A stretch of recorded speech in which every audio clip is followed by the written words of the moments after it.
Ulonga tabati yada to ye kuma daifa. Ino to ye ko je love bipa.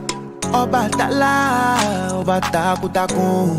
Songo eshu, ogun oya osun.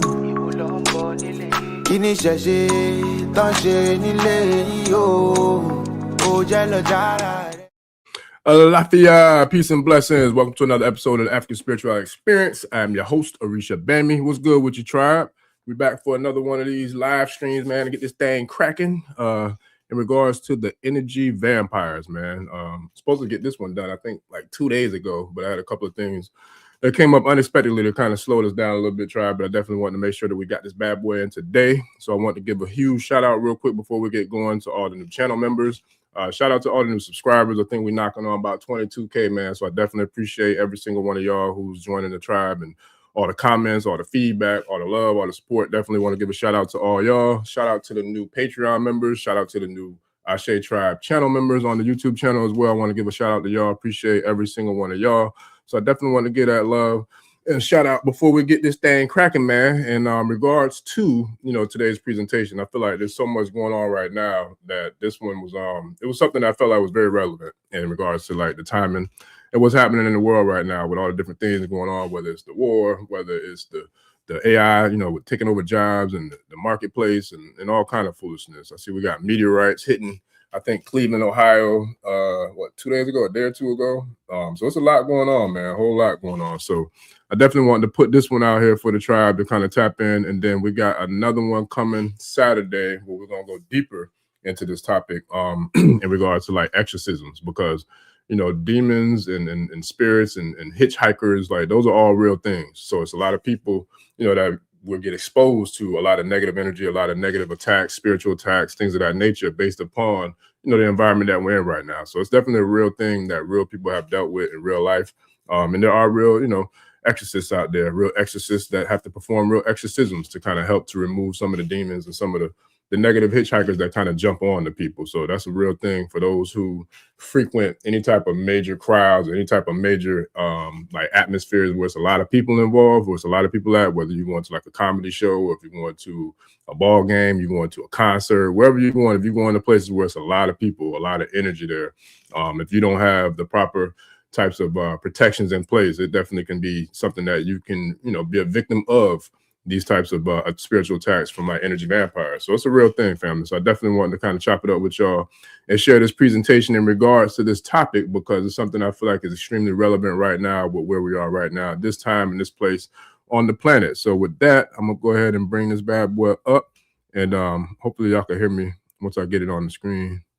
And then I probably remove myself just to make sure. But when it comes to this thing called energy vampires, right? So I did what we call a Harvard deep dive study into some of the causes and some of the effects of, what these things are called energy vampires and what spiritual attacks and hijackings, emotional hijackings, all these different type of things that come into play in regards to what's going on, in these days and times. But it's something that, in the deepest of spiritual religious and spiritual practices, a lot of different types of spiritual practices speak about different types of energies that can attack. We have the modern spirits, we have in Yoruba tradition, we call them the Ajogun. So it's a lot of different types of, types of negative spirits that can kind of come into play when it comes to these types of, conversations. But especially when you talk about like demons and people who practice witchcraft and sorcery and black magic and all that, crazy stuff. There's a lot that comes along with it. But, at the end of the day, it's real. It's something that, we definitely need to kind of take, heed to in regards to protecting our energy and protecting our ashe.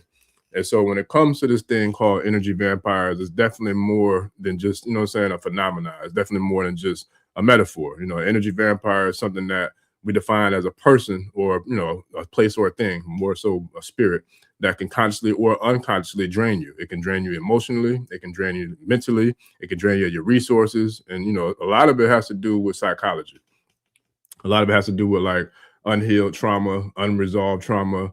It could stem all the way back to childhood trauma, or it could even be ancestral. Sometimes we inherit, negative trauma just from our lineage, whether spiritually or genetically. Is something that can kind of travel across dimensions with us as well, then coming in and out of the world. So like I said, in the Yoruba tradition, we talk about this thing called the Ori, which is the mind's eye, right? We choose our Ori before we, incarnate to come back into the world. And sometimes, you could pick a positive Ori. Sometimes you could pick a negative Ori. It all depends on, what you choose and what you decide at that point in time when you're choosing your Ori. So it's definitely something that's a real thing. You know what I mean? So when it comes to the vampire part, like we see in real life right now, that there's a lot of, these beings and these deities like on the planet that are real vampires. If anybody's paying attention to or read some of the files that came out, the Epstein files, you see how there's a lot of cannibalism in there.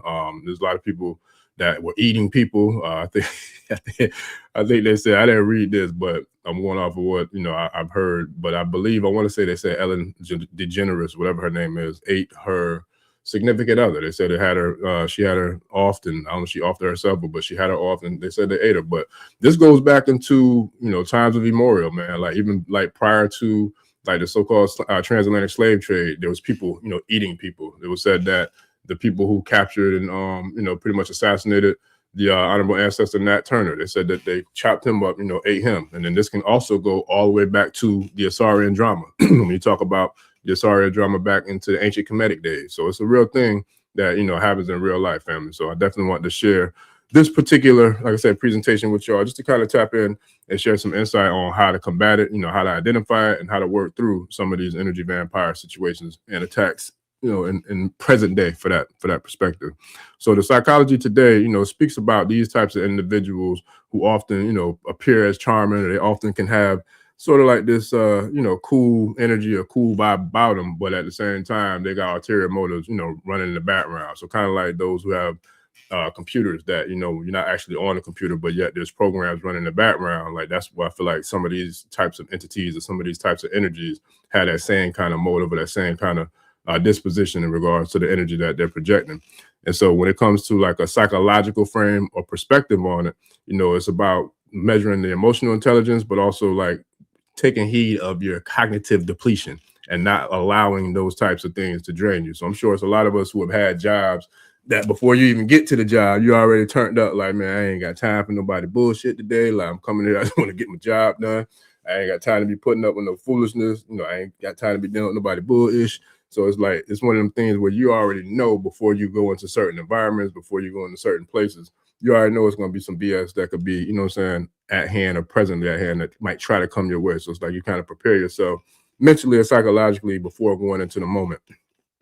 And so what happens when you deal with this, it's kind of like an attachment. It's kind of like a hitchhiker. Like, for those who have had pets or had dogs or whatever, and you've had a dog that might have got fleas, if you're walking through the yard or walking through the neighborhood and them fleas jump on them, that's how some of these negative spirits can jump on you. Like they can jump on you just like a parasite, just like a flea, and then they can feed off of you. You know what I mean? So it's like, or even if you digest, certain types of food, if you're eating certain foods and it's not cooked well enough, or it might not be cooked thoroughly, you can get worms, you can get hookworms. So it's all types of different worms, like pinworms, right? Those are all parasites, but spiritually, the same thing can happen. Like the same exact thing that happens on the inside of the body can happen, spiritually to the body, or it can happen to the auric body, to the spiritual body when it comes to like these types of parasites.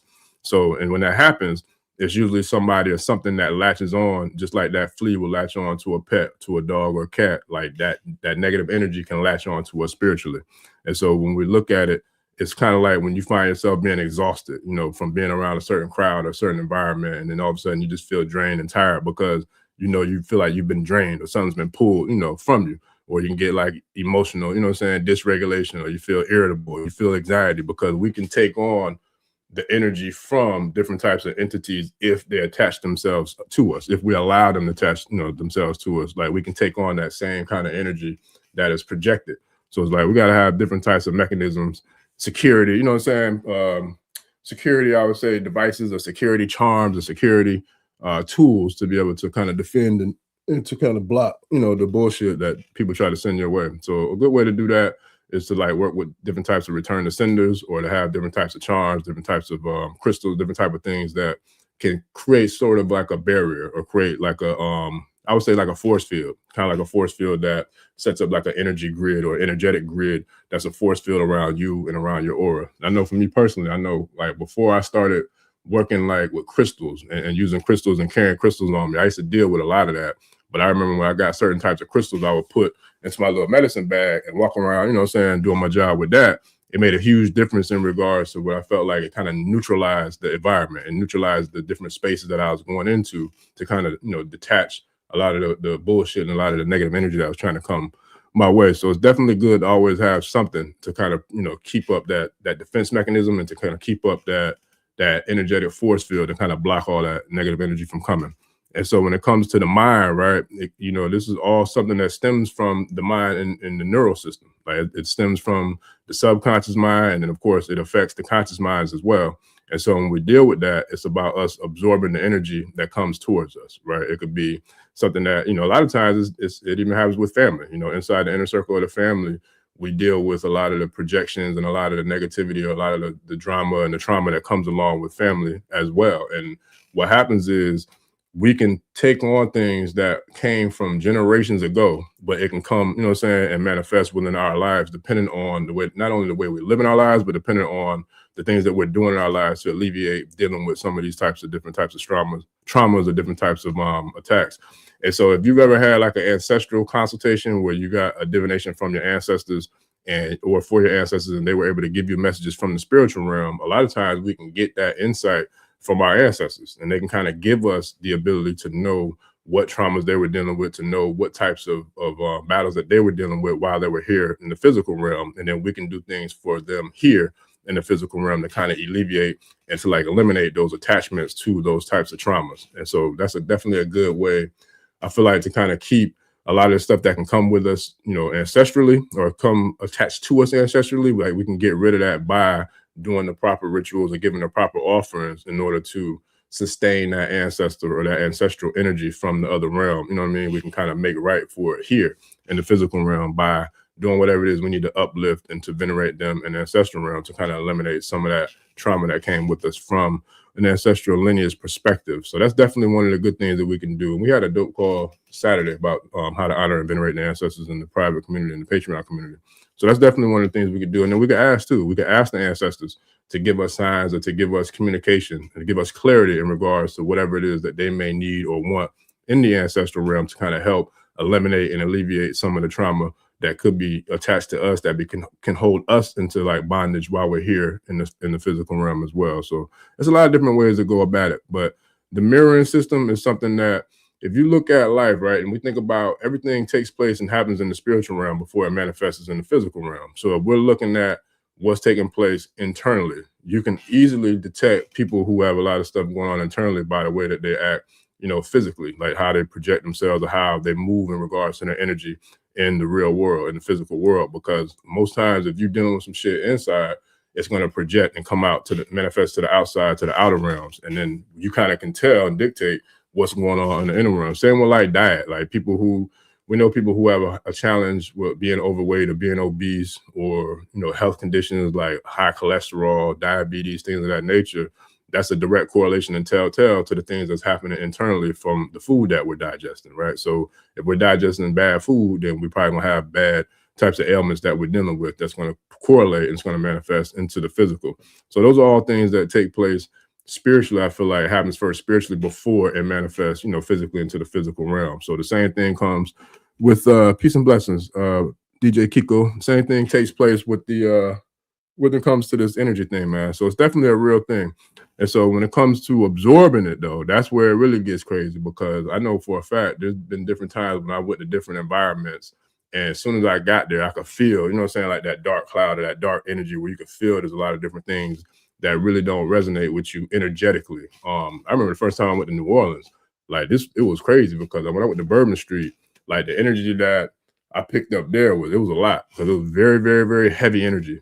Very heavy energy. And we know that New Orleans is a very spiritual place, especially for those of us with melanated, of melanated descent. But it's a lot to absorb and it's a lot to deal with when you're in, certain types of environments. And then we also have some spots here in Central Florida I've been to that when I got there, it was a very heavy energy that was kind of very draining, I'll say, to say the least, in regards to like the different types of atmospheres that these types of things can take place. So when it comes to the energy vampires, like I said earlier, a lot of it results from unresolved trauma. It could be chronic either insecurities, it could be emotional dysregulations, it could be compulsiveness, and a lot of times when these things are happening, it's like having that internal struggle. And I know we all know the little good versus bad or the devil versus the angel on the shoulders, but that's a real thing where a lot of times I feel like we're having internal conversations, and sometimes those conversations can be from within actually, or they could be from external sources or external energies or entities at play that come in that try to get you to do the wrong thing or to do the negative thing or to do the thing that is not right intuitively, but you still want to go along with it anyway, whether it might be something that can give you like a short quick come up or a short quick benefit, beneficial in some type of way, whether it's financially or whatever it is, like lying to a female to try to get you some nookie or whatever the case may be. Like those are all things that you make the decision in a moment, but internally and intuitively that it wasn't the right thing to do, but there's some sort of energy or some sort of entity at play that kind of coerced or co-signed you to do whatever it was that, you did against the better judgment of that higher self or that intuition. And a lot of times also, it's like when you have people who want to attach themselves to you and this is something that a lot of people I'm sure can relate to if you've ever had any type of job in leadership or any type of position as like a coach or any type of like a teacher or anybody who has a form of leadership to where you're guiding other people. You'll notice that, and if you haven't, I know you've seen it in the workplace, you'll notice that there's always people that want to latch on and kiss the supervisor's ass and be sniffing up behind them, running up behind them, trying to get these little kudos, little brownie points and all that, because they're trying to attach themselves for nefarious reasons, thinking that that's going to help them to be able to benefit in the long run, whether it's with getting promotions or getting days off or getting raises or whatever the case may be. That's a real thing. A lot of people do it, I think, unconsciously too. Some people know that they're doing it. Some people, I feel like they don't even realize that they're doing it, but they're doing it. So it's like, it's trying to skip stages instead of doing the work and doing what's needed to elevate, the right way. They want to kind of get the cheat code to figure out a way to latch on and try to, I guess, attach themselves to kind of get promoted in a fast, selfish way is how I look at it. But at the end of the day, usually it don't work out that way anyways, because I'm saying supervisors, they really don't be caring about all the brown nose and the ass kissing that a lot of people do to try to get an advancements in regards to the growth or regards to whatever it is that they're trying to do. And then you got that ego, the ego, and then the what's the other word for it? Ego, and then I was just listening to something about it. Narcissism. There's a sister who I ran across her page recently that had a dope presentation about narcissism. I'm gonna definitely see if I could make that connection to reach out and see if we can make a collaboration happen, because it was a powerful presentation speaking about narcissism and how it's all something that's stem that comes back to to the birth, coming back to birth, and then coming back to how we were raised and how we were influenced, or how we were, I would say, kind of conditioned, to take on this thing called narcissism. And it's a very powerful point of view and perspective that I saw. So I'm gonna definitely see if I can make that happen in the very near future. But when it comes to the different types of plane, when it comes to like the philosophical or the psychological aspects of this thing called energy vampires, a lot of times you start to feel like this sudden unexplained, mood swings or irritability, or, like different types of just like you all over the place, like you swaying like the waves, like it's something that we take on to the point where we won't even be knowing where it's coming from, but we feel it. You don't really know what is going on, but you feel something's different. A lot of times that's somebody done put them hooks in you, boy. They done threw the line out and hooked you in and try to reel you in, to attach themselves to you, to start sucking that energy or start sucking your Ase, which is a real thing. And so then you got to start to think about the unexplained physical fatigue, where you're starting to feel drained, you're starting to feel like you just exhausted, and like, I ain't really do nothing. Like, why am I feeling so tired? I ain't even do nothing today. But how many conversations did you have? Like, who did you talk to in that conversation? How long did that conversation go for? What was the topic of that conversation? Was the conversation in a conducive state? Was it a conversation that was about construction? Was it a conversation that was about building? Was it a conversation about elevating? Was it a conversation about, rising up? Or was it something that was gossip related? Was it something that was, talking down on people related? Was it something that was destructive? Was it something that, it wasn't nothing that after that conversation you could take from it and feel as if, okay, I got something accomplished, or okay, I made something happen by, this energy exchange. And that's a real thing, man. I can't tell you enough how real that is, because at the end of the day, it's like, if it's not building, if it's not going forward, or it's not going up, it really probably ain't something that's worth it. You know what I mean? Like, it's like one of them things, there's a quote that I heard, it's a powerful quote too. I can't remember where I heard it from, but it was along the lines of, if it's not going to be important in 5 or more years, don't waste 5 or more minutes, you know what I'm saying, stressing over it or spending time dealing with it, because it's not worth it. It ain't relevant.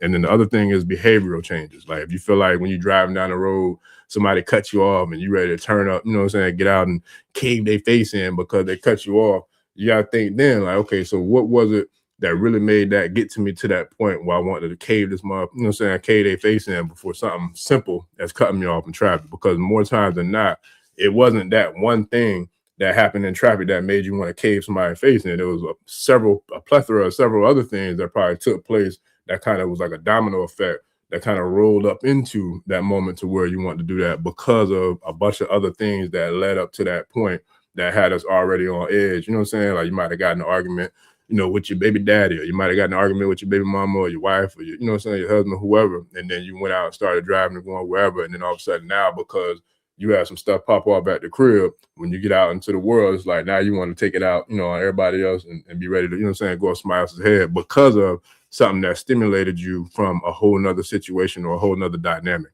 right? And that's where things like meditation come into play. That's where things like doing the shadow work comes into play. That's where things like grounding in nature comes into play. That's where things like going and sitting by the water come into play. That's where, if you have an ancestral shrine, going and sitting and speaking to the ancestors comes into play. Or even something as simple as doing like water gazing. So if you have like a goblet of glass water, you know, a glass of water, you can kind of just sit and look at that glass and just kind of look at it, and it becomes like a meditative state.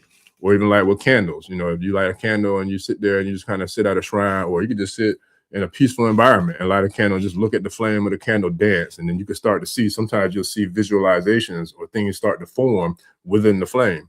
And matter of fact, I got something that I did a tribute to Malcolm a little while ago that I got to share with y'all, with the tribe, that you can kind of see in the process of the candle burning. You can see the incense raising and the smoke rising. You'll see how even the smoke itself starts to change and take form into different types of variations of like artistic shit, almost creation, man. It was dope because, you know, when you sit in that meditative, calm, still space, it gives spirit the opportunity to communicate in I would say uninterrupted, what's the best word to put? I would say in a streamlined, uninterrupted space or state, to where you're getting a direct download and there's like nothing else coming in between you and connecting with the universe, with spirit. And it's very powerful. It's a very powerful thing to do. So in a time like now, when we have all these different types of things going on, especially when it comes to, you know, the uncertainty with the jobs, the uncertainty with the bills, the uncertainty with this damn war, the uncertainty, you know what I mean, with the gas prices going crazy, with the food, you know what I mean? It's a whole lot that we got to make sure that we keeping our mind where it's supposed to be, keeping our energy where it's supposed to be, to not allow ourselves to take on any other, you know, foolishness that's going to kind of throw us off track or throw us off course in regards to what we got to take care of and handle, while we're still in this this dimension, in this space on this planet.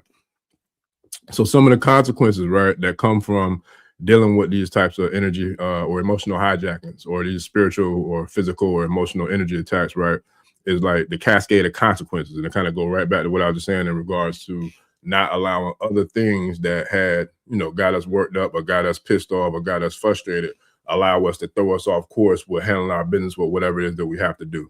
And it can happen easily too, because I remember back in the day for me, man, if I got pissed off, boy, that was a wrap. Like I'll be ready to turn up, knock everything over, you know what I'm saying? And I'll be that way for hours, if not for days. But it's like, I had to learn how to not allow that to happen, because then what happens is it takes away from everything else that I needed to get done, because I can't focus. You know what I mean? Like I can't lock in and focus on being creative when I'm pissed off and want to cave somebody's face in, or I can't focus on being, you know what I'm saying, creative when it comes to getting some work done because, you know, I want to snap somebody's neck, or I can't, you know, focus on taking care of, you know, children, or taking care of talking to youth, or, you know, whatever it is that needs to be done.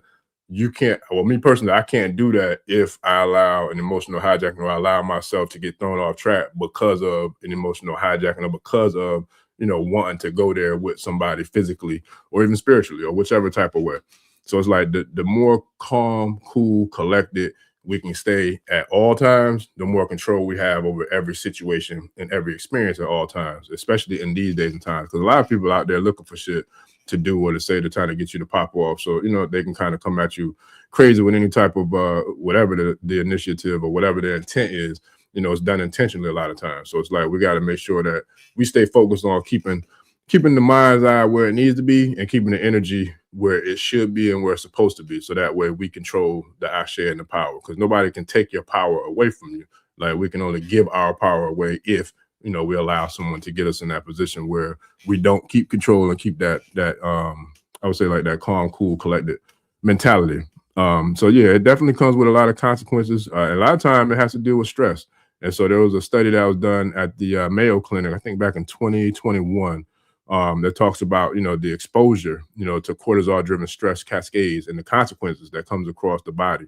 And so for those of you who are into like Reiki or who are into any of the type of, you know, spiritual, meditative type of healing, it's a big thing when it comes to that, because even when you come to like blockages, right, you can have a problem with a block or, you know, your neck or your back or whatever could be bothering you, but that could be stress related. And that stress could be caused from an emotional hijacking, or it could be caused from some sort of altercation that you had, you know, mentally or spiritually, that didn't have anything to do with your physical body, but because the energy, you know, got into a point where it kind of got to a point where it was aggressive, or it was, you know, something that kind of had you trapped. You can literally have energy trapped in certain parts of the body based upon the emotions and based upon the actions that we took. And it could be something you don't even have to speak on. You could just get mad and just, you know what I'm saying? And like, you could tense up, lock up your traps or lock up your back. Like, it's a real thing. But the good thing is, it's something that could be released if you have the tools and the wherewithal to know about going about how to release that energy. And meditating is a good way to do it.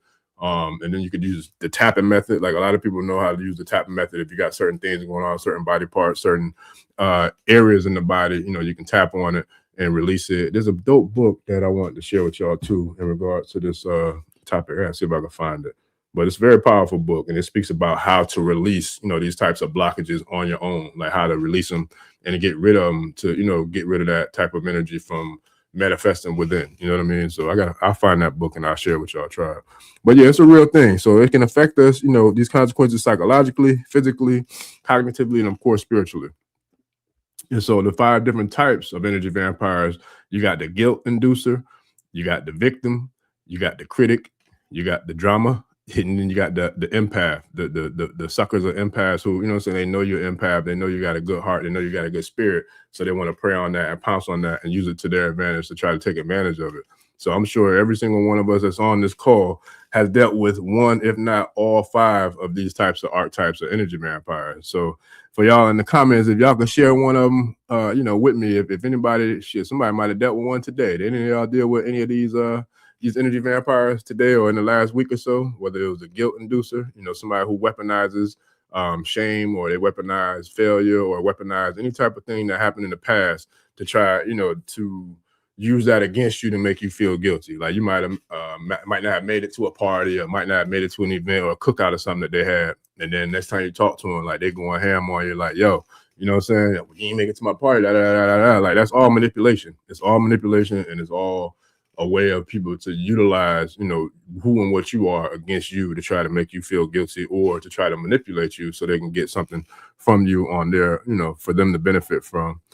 Lovely Chanel said the empath feeder. So the empath feeder, yeah, that's specifically they target those empaths and the healers, you know, feeding off of overgiving and guilt and anxiety. And I'm gonna tell you, this could work in it's like a double-edged sword too now, because you can have people, and I know this for a fact because I be peeping it, but I don't speak on it, but you can have people who are like overly complimentary, like they give you a whole lot of compliments, and they tell you about how good this is or how great this is, and how much they love this and love that, but all the while they really could be like, they really thinking in their mind, man, this motherfucker ain't shit.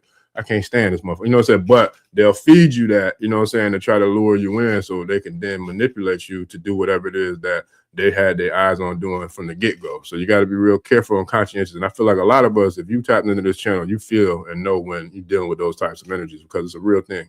So you got to watch out for them people who are extra, you know, extra with the compliments, or extra with, you know, bigging you up and giving you props and giving you praise, because It's a real thing, you know what I mean? And a lot of times it be them same people who they waiting for you to fall, they waiting to knock you down, or they waiting for the perfect opportunity to run up on you, you know what I'm saying, and catch you in a vulnerable state so they can get what it was that they really came to you to get, in a way that they can either get it for free, or you know what I'm saying, they can get it in some type of way that's going to be a liability for you, but an asset for them. You know what I mean? So we got to definitely be very conscientious in regards to who we allow in our orbit, and the amount of time, the amount of energy, and the amount of resources that we allow them to have access to when it comes to them being in your orbit, because that's a real thing that, you know, you really got to be tapped into self and, you know what I'm saying, and attuned to you and who and what you are spiritually and energetically to peep the game that, you know, a lot of these different types of energies or entities are playing in these days and times. So it's definitely a real thing. The lovely Chanel said the empath feeder. What exactly, what did they do? What did they, if you don't mind sharing a little bit about it, Chanel, what did they do, or what did they try to do? And it sounded like you peep game and you was able to, I'm hoping you was able to peep game and to not allow it to, you know what I mean, to manifest for them to get whatever it was they came to try to do or came to try to get. So if you don't mind, you can share that in the comments and then I'll tap in on it. Sky Key said, yes, 100%. Yeah, it's definitely a game. It's definitely a program for sure. And I'm sure it's been, you know, other people that dealt with other ones too. Has anybody dealt with any of the other 5 archetypes of these energy vampires? The victim, the critic, the drama catalyst, the drama catalyst, boy, that's a real one. That is a real one, boy. We all done dealt with them drama catalysts before. I guarantee you that. I know for a fact, everybody, hell, if you've even been to daycare or preschool, boy, VPK, kindergarten, I know for a fact you've been, you know, in the presence of some sort of drama catalyst for sure. I got you. Yeah, lovely Chanel said overgiving the sob stories. Yeah, that's a real thing. And you could tell even with them. So those people who always have something going on or something's bothering them, or, oh, my back, or I ain't feeling good, or so-and-so did this, I ain't gonna be able to make it to work today. You got, you know, you think you can let me hold a couple $100, you know what I'm saying? Because I had to miss a few days. I done ran out of my sick time and I ran out of my sick days and I can't, you know what I'm saying? I ain't gonna be able to make it. It is crazy, man. I'm talking about it's crazy work out there when it comes to that, because I've seen people who they'll get themselves to a point where they know they have people around them that they could either borrow money from or they could borrow things from or whatever the case may be, and they straight, like they got enough dough to do whatever it is they have to do, but they're like, nah, I want more, but they don't want to work for it. So they're like, you know what, let me create this side story for so-and-so and then see how much I can hit them for. You know what I'm saying? They might be like they lost their job or they got a pay cut or, you know, whatever the case may be. Hold on, family. They might try to, you know, manipulate the situation so they can come up off of you. And then all the while, you see them like another week or so, they done took a damn trip to Mexico. They over in Cancun chilling, you know what I'm saying, popping bottles and running it up. Like, you like, damn, you just told me you were down bad and you need to hold something. I didn't know you were holding something for you to turn up with, you know. So it's like, it's a real thing, man. It's some crazy work out there. It's some crazy work out there, family, for real, for real. Crazy work. DJ Kiko say, I attract the critic. I'm a great student and people be trying to boss me around. Yeah. But you know what, bro? Like you gotta like you have to grant your Ashe the power that it is and give it the permission to stand on business for who and what it is. Because, bro, you got different gifts. You know what I'm saying? You got different gifts and you have different abilities that a lot of people don't have, you know. And the one thing I'm gonna share on that accord, bro, is like, I get the whole following suit, I get the being a student, I get, you know, being loyal to, you know, your house and being loyal to, you know, those who may have paved the way or brought you into, you know, where you are. But at the same time, this is the most realest thing I could tell you. Nobody is gonna look out for or teach you or do more for you than you. Nobody. You came in this world by yourself. You're going to lead this world by yourself. So you and your Ori have the ability, the power, the Ashe, and the authority to do whatever it is that, you know what I'm saying, you feel. And you don't have to always think that just because somebody might have a title or just because somebody might have this particular position or whatever the case may be, that grants them any type of total like dominant authority over you. Like, nah, it don't work like that, because at the end of the day, nobody's child of godness is more significant or holds more weight than your child of godness. It don't matter who it is, you know what I mean? And I know for a fact, because I've had to deal with that. You know, there's been people who I've worked with who were phenomenal teachers, phenomenal, spiritualists, whatever the case may be. And, there came to a point where I saw that there was this ego thing, or there was this narcissism thing, or there was this thing that where I felt like they was kind of moving like they felt like they was better, or like they, I wasn't equivalent, or I wasn't enough, or, you know what I'm saying? Like I just felt like they was kind of moving like they were better, or that I didn't equate being equal. And that's one thing that I'm big on, because I ain't better than nobody else, and I'm not gonna allow nobody else to move with me like they better than me, because nah, you're not better than me. I don't give a fuck how much money you got. I don't give a damn how many titles you got. I don't give a fuck how many ceremonies. Like, none of that matters when it comes to life, because at the end of the day, you don't have to have money to be powerful. You don't have to have ceremonies and titles and all these different things to be powerful. Your power comes from within. Your power comes from the connection that you make with the universe, and you make with the Ashe that you were blessed with when you got here to this planet, period. And that's where the true significant power comes from. Now, yes, there are ways for us to elevate it, or ways for us to kind of demonstrate it in different types of ways when we access different types of things, like accessing the communication with the deities, or accessing, the communication and relationship with our shrines and our ancestors, things of that nature. It does accentuate that power, and it can be an asset, or be, you know what I'm saying, like an extra boost to that power, that Ashe, but it doesn't necessarily mean that we can't do it without that, and I feel like that's where a lot of us, especially in these days and times, we get manipulated by people who have this, allure about them, or people who have a certain position that they're in. And I feel like that's where, matter of fact, I was just talking to Baba Patah about this earlier today. It was either earlier today or yesterday. Me and him was talking about this, because I gravitate to, or at least I try to, the people who have the most humility, like the teachers who have not only the most humility, but the ones who don't make themselves or put themselves like head and shoulders above you. So when you deal with them, they don't give you that energy or that projection as if you're beneath them. You know what I mean? So that's why I love like a Professor Kaba Kamene. That's why I love, a lot of the different elders that's come on the show and on the channel, because they still have grace, even though they got the resume and they got decades of, internationally well-renowned master teachers and researchers, things of that nature. They still move with that grace and that humility, that, they still got love for the whole collective, and they do the work to serve the collective. You know what I mean? And they don't put themselves above anybody else. Like, those are the people who I can rock with the most, because those are the people I resonate with the most. And I wholeheartedly feel like that's the same environment and the same people that resonate with this channel, because that's the way the energy has happened and has been projected from day one, organically. Just being authentic and just being real, like not looking down on other people, not talking down on other people, not making other people feel like you're less than, because I see that. I see it a lot too. It's crazy, because I've seen it recently on some channels, and I'm not going to speak on the channel and all that, but it's like people are bringing people on to me almost to a point to they just kind of want to, like, I guess, puff their chest to make them feel like they bigger and better than the next dude or the next female. And it's like, nah, it ain't supposed to be like that. At least not the way I move. I feel like we all supposed to move accordingly, you know what I mean, and be in unison collectively. You know what I mean? Now that we stand about it, we fall.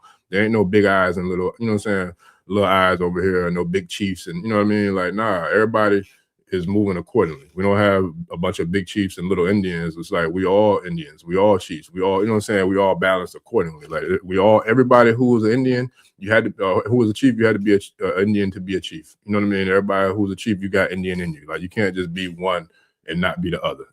That's like the universe without the planet, or the planet without the universe. You got to have the macrocosm with the microcosm in order for the unison to take place. It has to be that way. So that's how I've always looked at it, because like I said, at the end of the day, nobody's child of godness is more superior or better than mine. And my child of godness is no more superior or better than nobody else's. It's all in how you tap into the Ashe, the energy, the power within to navigate for whatever is best to serve for you.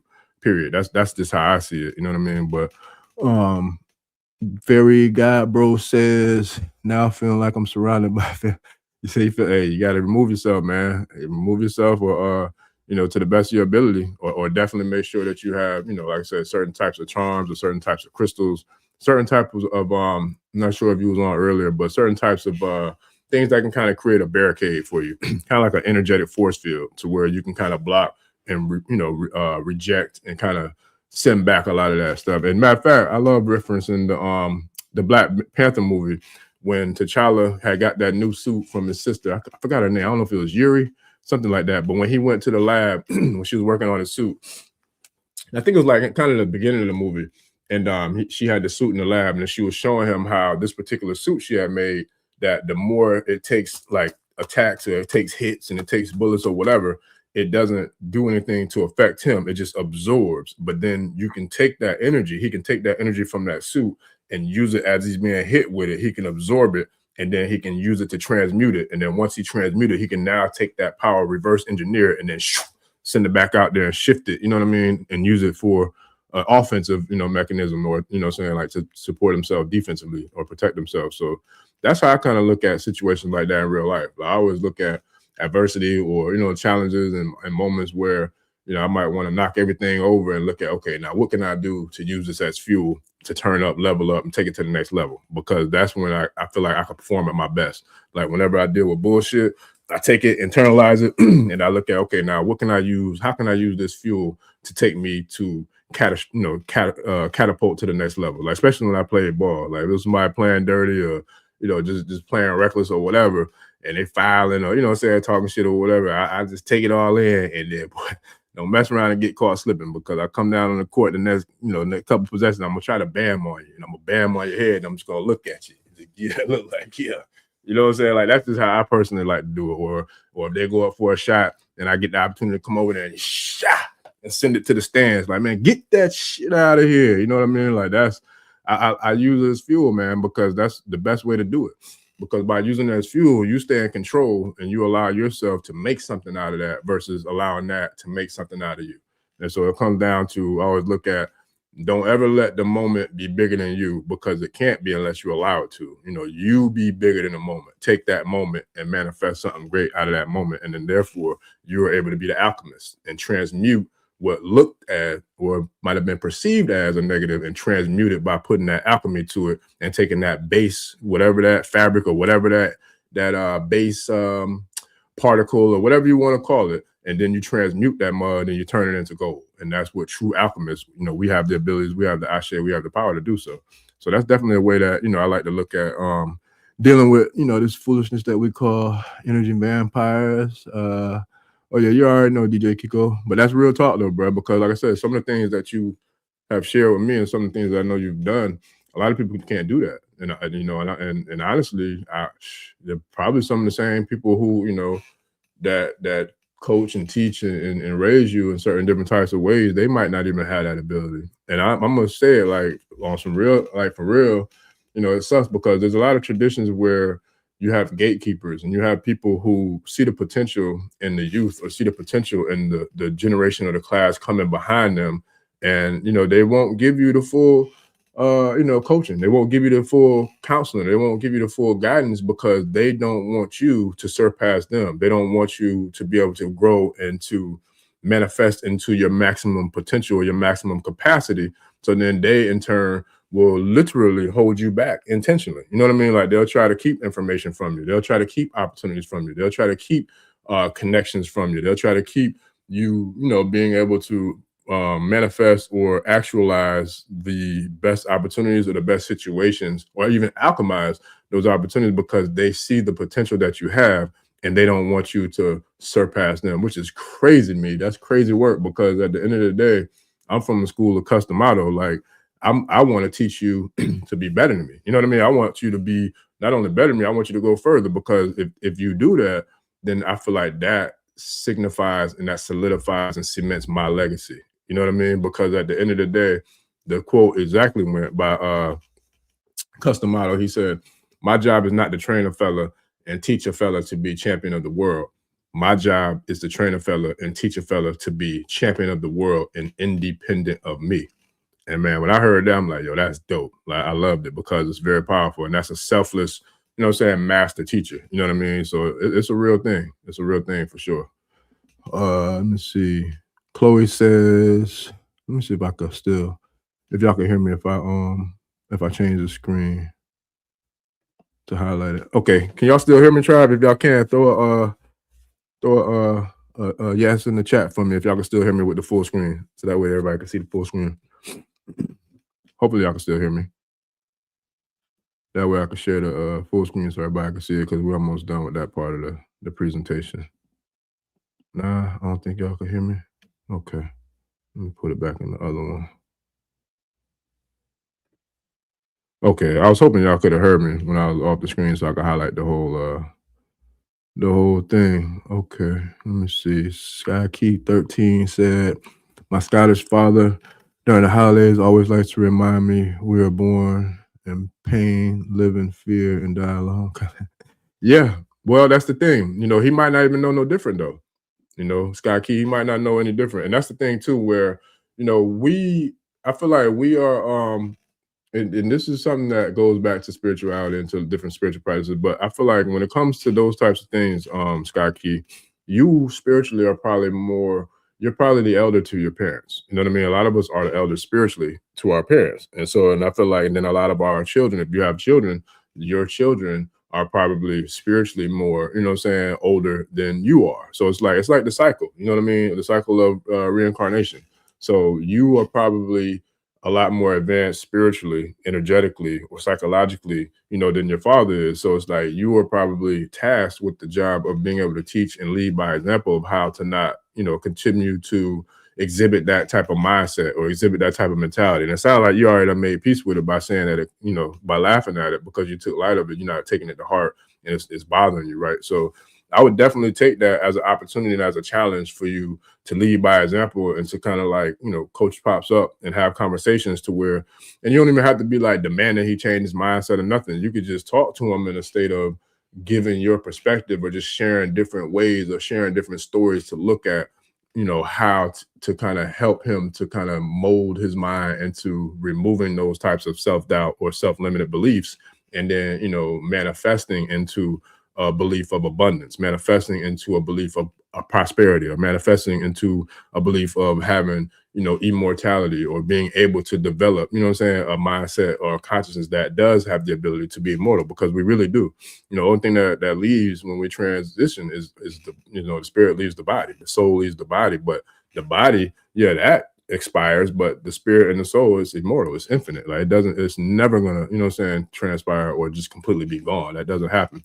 So that's a good way. I feel like, you know, you could use Sky Key 13, you know, to kind of maybe try to shift the narrative, to shift the mindset, to shift the mentality, you know, of your family, man, because it's a real thing. And you're not the only one. Trust and believe you are not the only one. And damn near probably, if not everybody on the call, has dealt with that in some shape, form, or fashion in the past, might be dealing with it now in the present, and probably or possibly be dealing with it in the future. So you're definitely not alone with that, Sky Key. I look at it as an opportunity, you know, for a challenge for you to take that situation and create something amazing with it, create something great with it, and alchemize it. You know what I mean? Like use the ability and the power of transmutation and transmute that energy, you know what I mean? And alchemize it into, you know, gold.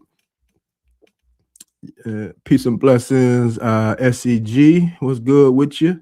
Sky Key says salt and black tourmalated quartz are yeah, those work good. A lot of the black stones and crystals do. Actually, a lot of them work good. I believe obsidian is another one too. I think that works for protection, like, you know, rejecting any type of negative energy. But yeah, and Starborn 999 is definitely energy for sure. It's definitely energy. Let me see. Coco the Boss said that's literally what uromelanin. Yeah. Uromelanin is it's powerful. You know, and I think a lot of people get melanin confused. I got to share some of the call with Dr. Valentine, because he broke down that melanin real deep in regards to like what it is, what it ain't, and then the different types of ways that, you know, it's utilized. But you know, everybody has neuromelanin, because melanin is like it's a vital key life force, just like the heart or air. You know what I mean? Like no matter what, you don't even white people of European descent, they have melanin in them. If they didn't, they wouldn't be able to see. You know what I mean? Like, so it's, you know, we all have it, but it's us with the melanated pigmented skin that has a much higher, you know, level of the neuromelanin, which is the more significant melanin. And that's the one where you start to see these people talking about like the people that are melanated that are disappearing, and, you know, all the children and the women that are going missing. Well, that's because that's exactly what they're doing. They're kidnapping them and taking and extracting the neuromelanin. And then for the women, the females, of course, they're using the organs. They're using the uterus. They're using the ovaries. They're using, you know what I'm saying, all the different key internal organs that play a significant role in the form of life creation. That's what they're doing with those organs. Like they're using them to try to create these humanism type of cyborgs that they're doing, or trying to give these billionaires and oligarchs and all these different nefarious entities, trying to give them organs to prolong their lives because they don't have the ability, you know what I mean, to live a life the way we do, because they don't have that thing we call neuromelanin. So it's a powerful thing, family, for sure. Oh, y'all could hear me? Okay, cool. Yeah, because I wanted to have the screen highlighted so y'all can see it bigger, because on my end it's a little bit small, but hopefully y'all can see it on your end.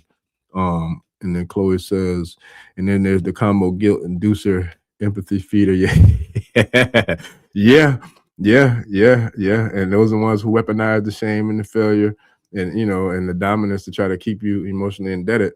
And then they combine it with trying to make you feel good. I tell you what, man, I love that. I'm glad you said that, Chloe. One of the things that I realized in life, and this is a new development for me personally recently, I'm not allowing people to convict me of yesterday's crimes. You know what I'm saying? If I made a mistake yesterday and I did something wrong that wasn't done properly, or I didn't do something when I was supposed to, or how I was supposed to, or whatever the case may be, okay, when I realize that and I see that I was wrong for that, I'm going to do my best to apologize for it or atone for it and make it right with whoever it affected, including myself. If I did some shit that I didn't do, or, you know, didn't perform at the level I was supposed to perform at, I'm going to apologize to myself. But I'm not going to keep beating myself up and talking down on myself, you know, the next day or the day after, or continue to do that. And I'm not going to allow nobody else to do it either. Because at the end of the day, we can't live in the past. The past is a past for a reason. You can't go back there if you wanted to. And if you can, you might want to create a time machine or create another version of the DeLorean, you know what I mean, and come up off of it, and, you know, get compensated for it, you know, financially, or come up off of it to utilize it as a way for other people to, you know what I'm saying, be able to time travel. But at the end of the day, there's no way that, you know what I'm saying, we should allow people to continue to convict us for yesterday's crime or for yesterday's mistakes or yesterday's transgression. Nah, I ain't living in yesterday. I'm living in today. I'm living in today, trying to do what I can today to be better than I was yesterday. And I'm preparing to try to do what I can to be better tomorrow than I was today. And if whoever it is that situation was, if they can't take that and accept that and they're not at peace with it, you can cut it loose. You know what I mean? Or don't deal with them, you know, or put up, you know, feed them from a long spoon. You know what I mean? Like, give yourself space to kind of like let them acquiesce to your mentality and how you're going to deal with things moving forward. And if they can't do that, cut them loose, period. Cut them off. And if it's like family or, you know, blood or somebody that you have to deal with, then you can arrange how you deal with them. You know what I mean? You can love them from a distance, you know, and you can kind of remove yourself to get that buffer to where you kind of create that grid, like I was saying earlier, that energy or energetic force field to block the bullshit, to block the negativity from coming into your internal orbit and your internal space. Yeah, fairy god, bro. Yeah, that's a real thing, man. It's something that, you know, I hope we get over and get past like expeditiously, like very fast, because it's something that us, especially in the melanated community, have been dealing with for a long time. Is like dealing with that gatekeeping, that crab in the barrel mentality of wanting to hold other people back, hold other people down, you know, not wanting to see other people win. Because one thing I know for sure, the sun is big enough for everybody to shine under, period. There's enough money in the world for everybody to get to the bag, period. So it's like, whenever you're dealing with those types of people, it's always something more that's going on. And we spoke about it a little bit earlier in the presentation about the catalyst of like what causes people to become energy vampires. And sometimes they don't even know it, you know, unconsciously, you know, they could be an energy vampire. A lot of times they do, because they're very intelligent and very manipulative, but a lot of times they might not even know, you know, that they are. But it's one of them things that we definitely got to be aware of and make sure that we're protecting ourselves by any and all means necessary. Let's see, Miss Tyson said, personal feelings during a time such as this is irrelevant. We should be meditating, taking spiritual baths, eating clean, drinking clean, stockpiles, and at the time. Yeah, no, that's facts. I agree for sure. Yeah. I do feel like we still need to focus on our personal feelings though, because, you know, we got to be our best for ourselves, because if we can't be our best for ourselves, we can't be at our best for nobody else. So I do feel like we still need to focus on self, but not so much in a time where we only focusing on self. You know what I mean? Because it's definitely a time to be in a tribe, or, you know what I'm saying, like a group or some sort of connection, community oriented connection, you know what I mean, to have that sustainability and to have, you know, somebody to be there for you, to pick you up if you fall, or to be there for you, you know what I'm saying, to hold you down if you need to get up, you know what I'm saying, or to elevate you and push you up, you know what I'm saying, or push you forward if you're feeling stuck or feeling stagnant. So I do feel like we still need to focus on ourselves, but just not to the point where we're only focusing on ourselves and not looking at the collective. And whether we're talking about familiar, in the family or the community or in the culture or in the globe, like, we got to want to aspire to make a positive impact in all 4 or 5, levels and realms of existence, hell, even for that matter, like even like taking care of the planet,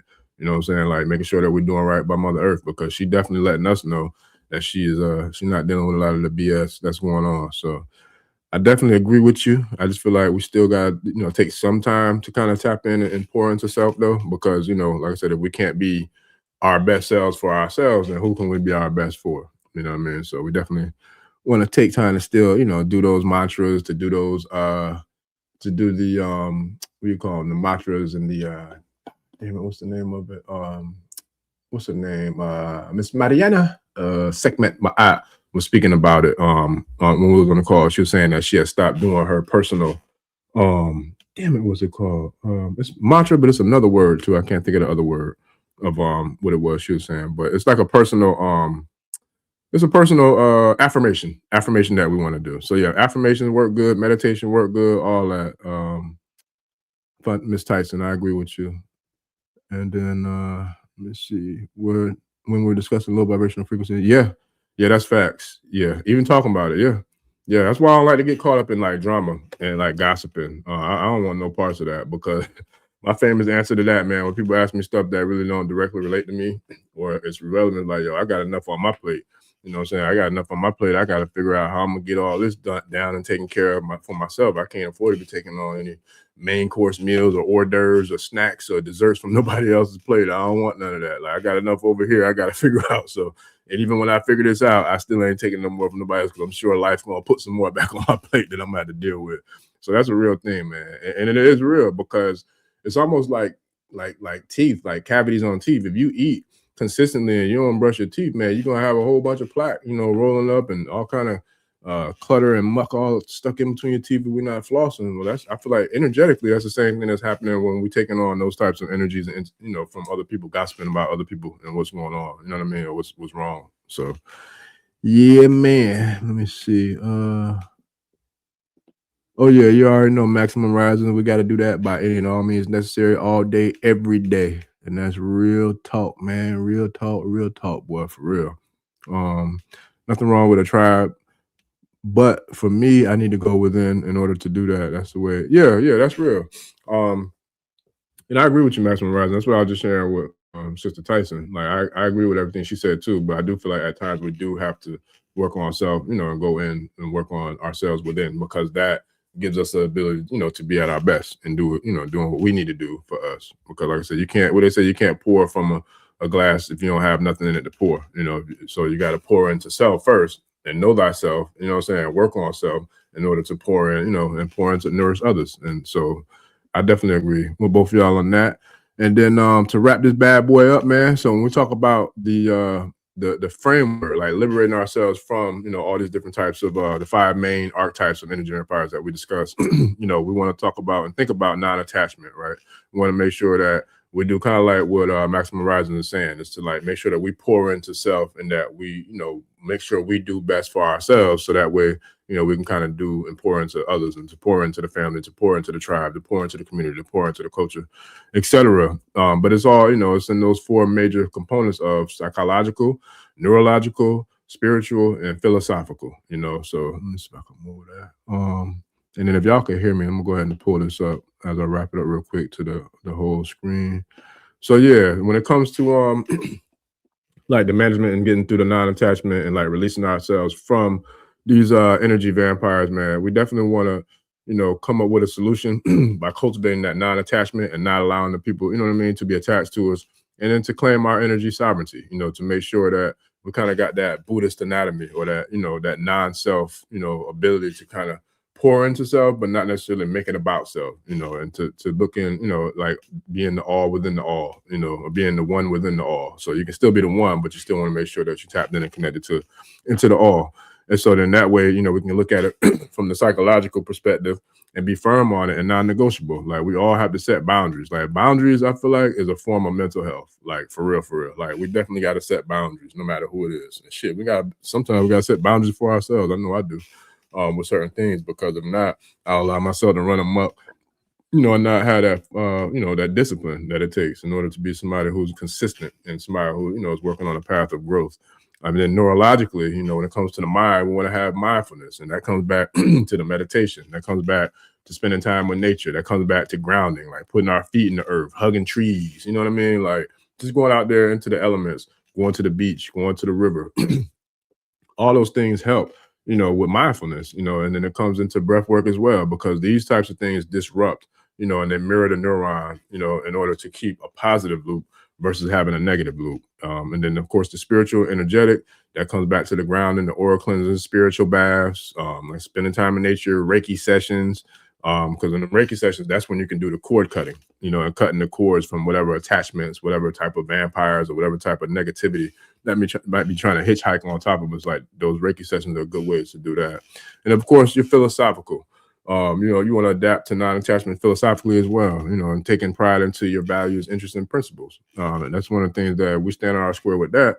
You know, the rest, I feel like it'll always kind of naturally, you know, gravitate. Everything's a gravitate, and the law of attraction to kind of bring and put the right situations, the right environments, the right people in place. That way we can have the right manifestations, crystallizations, you know what I mean, actualizations, etc. Like all the zations come together organically, you know, when we got the right philosophy or philosophical approach to the things that we're doing, and to not be attached to anything.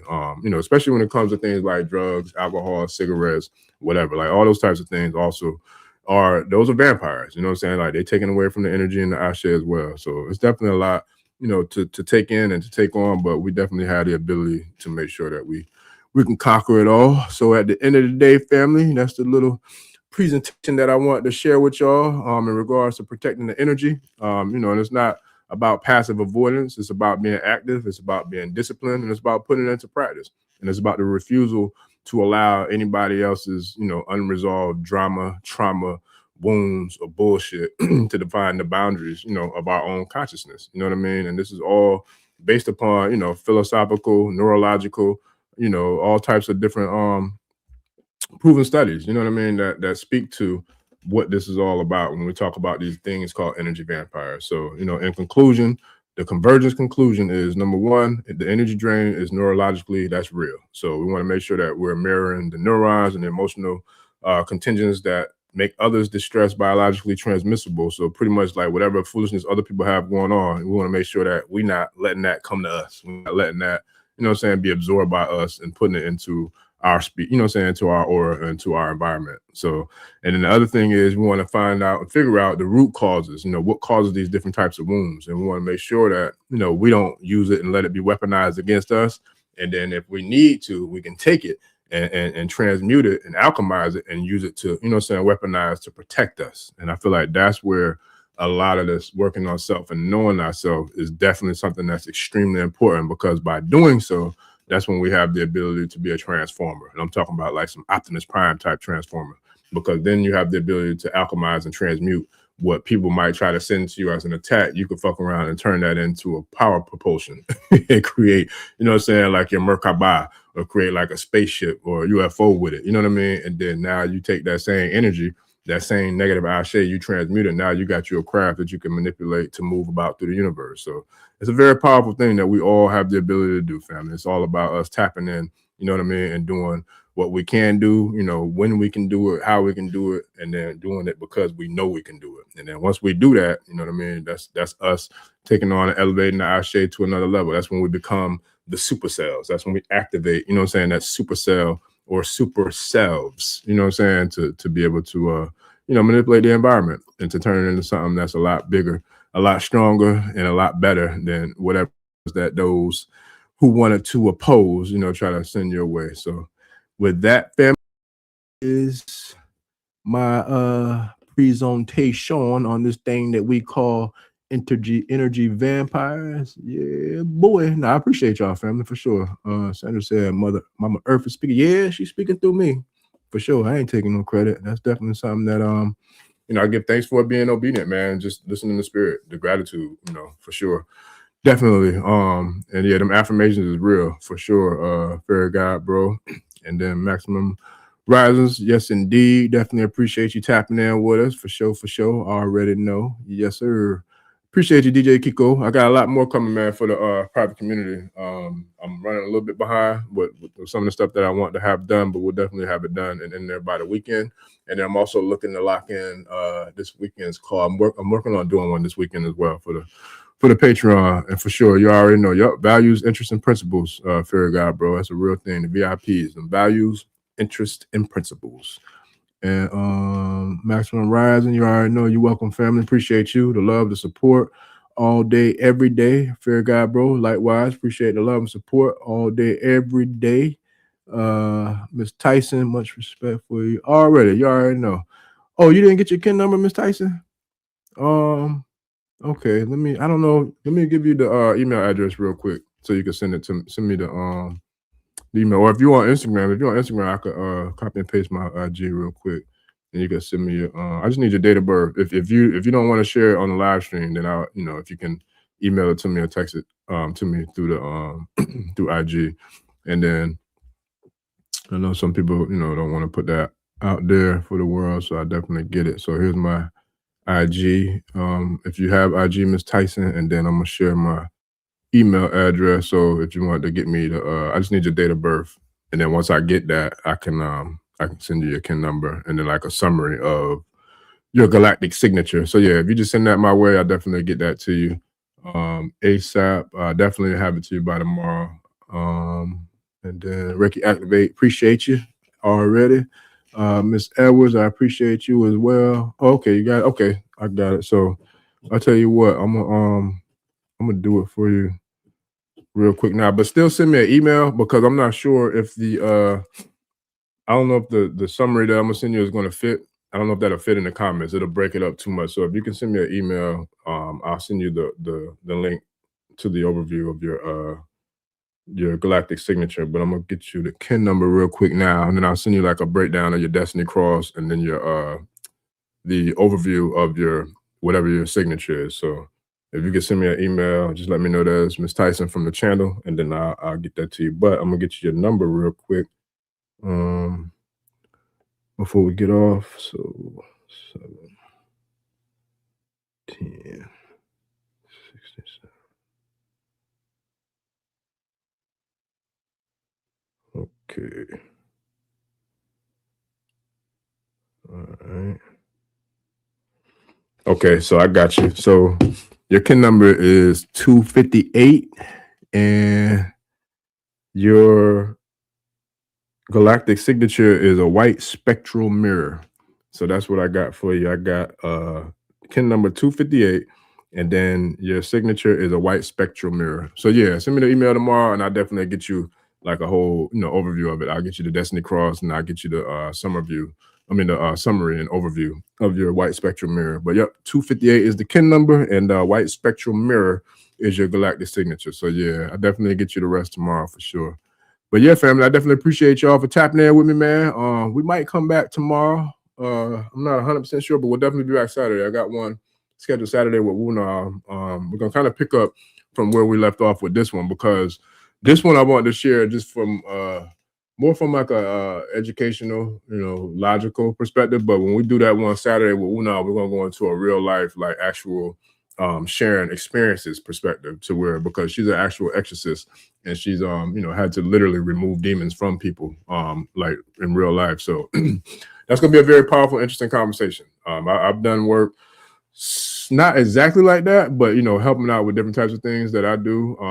I won't say that I do the exorcism, but yeah, I do have the ability to help to remove or to eliminate demons or different types of negative, nefarious spiritual entities or energies that people be challenged with, based upon some different types of strategies that we could do to manipulate or to dominate or regulate or eliminate any type of negative energies or entities at play.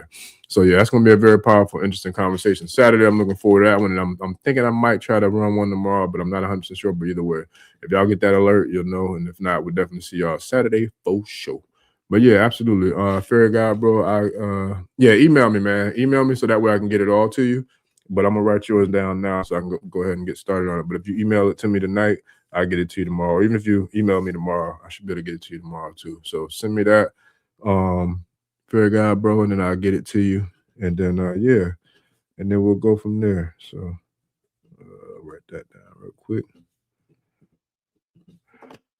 All right, but yeah, family, I definitely appreciate y'all. So I hope y'all enjoyed the show, the presentation, and then we definitely be back Saturday. Like I said, again, kind of like a part 2 to this one, but it's gonna be more from a lived experience, you know what I'm saying, type of perspective versus from the presentation perspective. So it's gonna be dope though for sure. So I'm definitely looking forward to that, and I'll give thanks and gratitude to all of y'all. So yeah, Fairy God, bro, shoot me that email, man, and then Miss Tyson, you as well. I'll definitely get y'all the full the number, the Destiny Cross, and then the overview of your particular galactic signature. So I'll get that to y'all tomorrow too. All right, I got you, Ricky Activate. Yes, sir. So yeah, send me yours. Let me know your name, Ricky Activate, that you are Ricky Activate, so I know who I'm communicating with. But yeah, so I'll get them to y'all, family, and then I'll see y'all this weekend for sure. Maybe probably tomorrow, but if not, definitely Saturday. I'll see y'all. So this has been another episode of the African Spirituality Experience. I'm your host, Arisha Bami. Shout out to the tribe. Appreciate all y'all for coming through for this energy vampire presentation. So I'll see y'all on the next one, family. We out. Peace.